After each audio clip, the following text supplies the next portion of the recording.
जी sir, आपके पास यहाँ पर ये सवाल में ये कहा गया है कि आपके पास बेसिकली यहाँ पर दिया हुआ है कि एक बेसिकली तो क्या है, तो एक आपके पास तो वेज है जिसका कि मास दिया हुआ है m, ठीक है, और उसके ऊपर एक रखा हुआ है एक ब्लॉक ऑफ मास m, और शुरू में आपके पास जो ब्लॉक का स्पीड है वो u बराबर 0, राइट, और ये आपको हाइट दे रखा है h, right,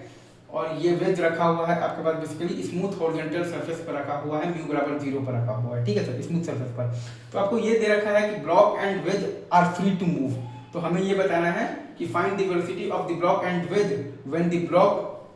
reaches the horizontal part of the track. हमें ये बताना है कि find the velocity of the block and the wedge when the block reaches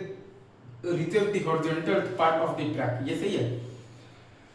तो अगर आप ये ब्लॉक ऑफ मास m और ये वाला जो वेज है, इन दोनों को अगर आप एक सिस्टम मानते हैं तो एक्स एक्सिस के अलोंग आपके पास तो कोई भी एक्सटर्नल फोर्स नहीं है, मतलब कि आप ये ब्लॉक ऑफ मास m और ये वेज ऑफ मास m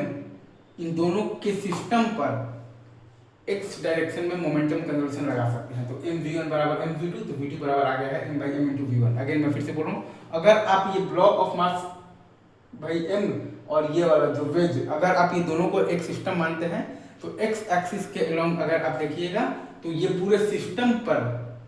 अगर आप देखिएगा तो कोई भी एक्सटर्नल फोर्स नहीं है एक्स डायरेक्शन में, मतलब कि आप बेसिकली तो ये ब्लॉक ऑफ मास m और ये वेज ऑफ मास m इन दोनों के सिस्टम पर आप मोमेंटम कंजर्वेशन लगा सकते हैं इन दी एक्स डायरेक्शन।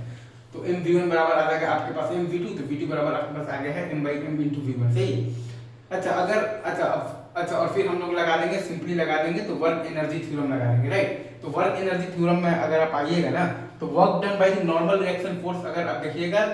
तो ये दोनों के सिस्टम पर 0 है। अगेन अगर आप बेसिकली तो वर्क एनर्जी थ्योरम की बात करेंगे तो work done by the normal reaction force अगर आप देखिएगा तो ये दोनों के सिस्टम पर 0 है। तो सिर्फ एक आपके पास है खाली, क्या है, work done by the gravitational force mgh बराबर half mv1 square plus half m v2 square. सिर्फ एक का वर्क डन है आपके पास खाली, तो work done by the gravitational force तो mgh और बराबर है आपके पास half mv1 square plus half m तो v2 स्क्वायर।